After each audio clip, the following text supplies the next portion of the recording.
사람들 중에는 왜 명상센터에서 명상만 하면 됐지 홍익인간에 대해서 이야기하고 의식성장에 대해서 이야기하느냐, 신념을 주입하려고 하는 거 아니냐, 이런 이야기를 하는 사람들이 있습니다. 명상은 몸과 마음의 건강을 위해서 하는 것 아니냐면서 말이죠. 명상의 목적은 자신의 필요에 따라 달라지는 것이 맞습니다. 하지만 명상은 웨이트 트레이닝이나 수영과 같은 운동과는 달리 오랜 역사와 문화 속에서 심신수행법으로 발전해 온 것이기 때문에 고유한 철학과 인간관이 있습니다. 한민족 전통의 심신수행법을 현대화하여 K명상으로 알리고 있는 다널드는 그렇기 때문에 그 출발이 된 선도 문화를 바탕에 깔고 있습니다.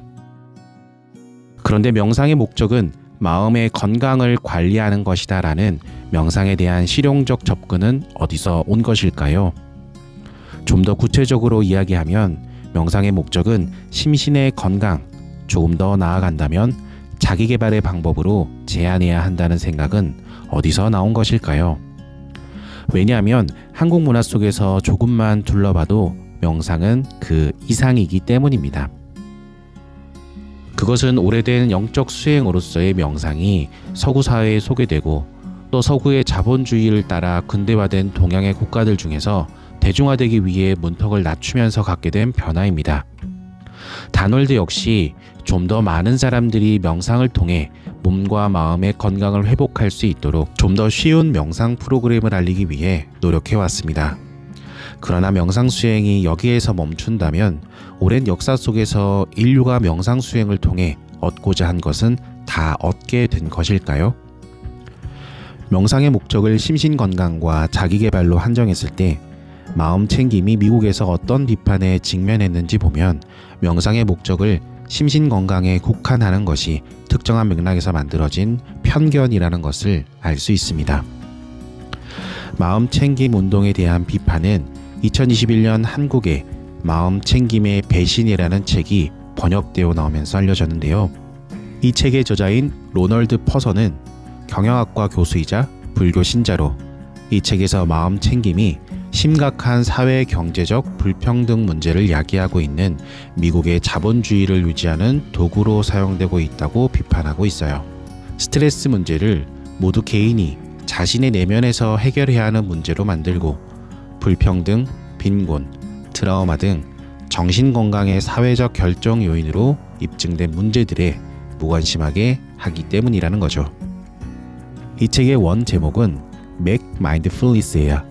이 말은 원래 불교 교사이자 심리치료사인 마일스 닐이라는 사람이 만든 용어인데요. 당장은 배를 불리지만 오래 건강을 유지하는 데는 도움이 되지 않는 식탐 같은 영적 수행이라고 마음 챙김을 패스트푸드에 빗대어 비판했다고 해요. 퍼서 교수는 여기서 한 걸음 더 나아가 불교의 수행이 마음 챙김으로 서구화, 대중화되는 과정에서 모든 존재가 연결되어 있고 인간은 자비를 실천해야 한다는 불교의 철학과 가르침은 제거되어 버렸다고 비판하고 있어요. 마음 챙김 수련에는 분명 훌륭한 면들이 있지만 대중화를 위해 상품으로 포장되는 단계에서 다른 모든 존재들에 대한 자비심, 그릇된 자아의식에 대한 집착을 버리는 해탈과 같은 불교의 도덕적 가르침을 배제했다는 것이죠. 그러면서 남은 건 자기 개발의 옷을 입은 자기 훈련의 도구뿐이다 라고 일갈합니다. 그러나 나는 명상을 대중화하기 위한 노력들이 의미 없다고 생각하지는 않아요. 많은 사람들이 명상을 하지 않는다면 그 다음도 없으니까요. 명상이 대중화되어 현실 삶과 융합된 사회의 특징을 구글 내면 검색 프로그램을 개발한 차드 멍타는 다음과 같이 요약했어요. 명상이 유익하다는 것은 누구나 알고 있다. 명상을 원하는 사람은 누구나 그 방법을 배울 수 있다. 기업들도 명상이 비즈니스에 이롭다는 사실을 이해하고 있으며 심지어 돈까지 내주면서 명상을 장려하는 회사들도 있다. 명상이 당연한 것으로 받아들여진다. 누구나 다 물론 명상을 해야지 라고 생각한다. 여기에 비춰보면 우리나라에도 이미 이 정도로 명상이 대중화된 것 같은데요. 윗바사나와 불교 명상이 미국 문화에서 대중화되는 과정에서 직면했던 도전에 대해 하나만 이야기해 볼게요. 자본주의가 지배하는 현대 서구 사회에서는 인간이 신체라는 물질적 요소로 외부 환경과 타인과는 단절된 존재라고 보고 있어요. 그리고 인간은 본질적으로 이기적인 존재로 자신의 이익에만 관심 있을 뿐 공익에는 관심 없는 존재라고 보고 있어요. 그래서 동양의 명상 수행을 기반으로 하는 동양적 인간관, 모두 연결된 존재로서 영적인 존재, 이타적 존재로서의 인간관을 받아들이기 어려웠어요. 그렇다 보니 미국 사회의 마음 챙김이 대중화되기 위해서 불교의 도덕적 가르침이나 인간관은 배제되고 개인의 건강과 감정 조절, 조직 생활에서 성공하기 위한 자기 개발의 도구로만 한정되게 된 것이죠. 그래서 퍼서 교수는 맥마인드풀니스를 넘어서기 위해 사회적 마음 챙김을 제안하고 있어요. 마음 챙김의 목적을 개인의 웰빙에만 국한하지 말고 자본주의가 파괴한 사회적 유대를 회복하도록 하는데 사용하자는 것이죠. 한국에서도 고통의 문제를 개인주의로 환원시키거나 내면적 통찰에만 몰두하게 하는 마음 챙김의 문제를 지적하면서 사회적 마음 챙김과 이타적 실천을 강조하는 불교계의 흐름도 나오고 있습니다.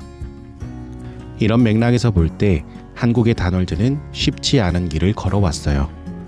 누구나 쉽게 명상을 할 수 있도록 대중화, 과학화의 노력을 기울이면서도 K-명상의 근간을 이루는 한민족의 전통 수행법이 지향하는 홍익인간 이화세계의 목적을 놓지 않고 있으니까요.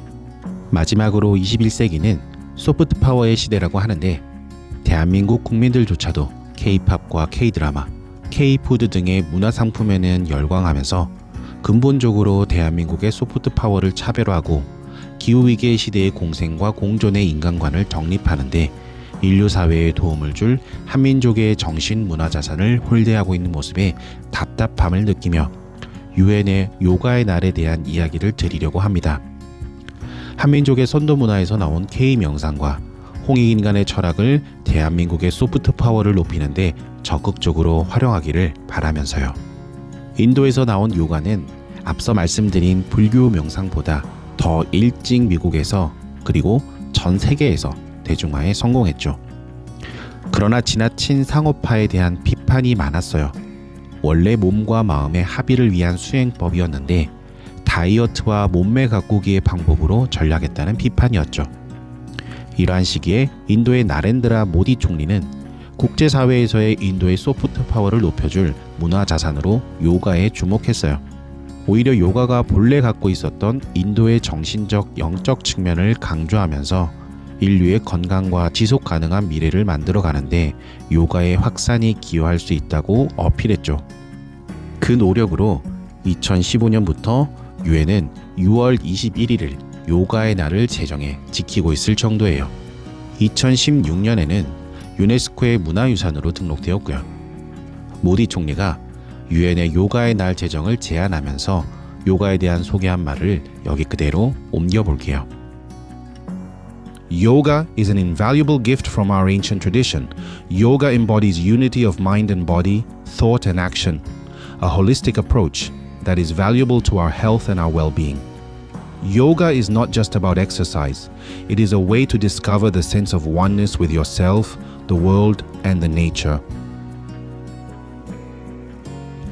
여기서 모디 총리는 요가가 단순한 운동이 아니라 자기 자신과 세계 그리고 자연과의 합일의 감각을 발견하는 고대의 전통으로 귀중한 선물이라고 소개하고 있습니다.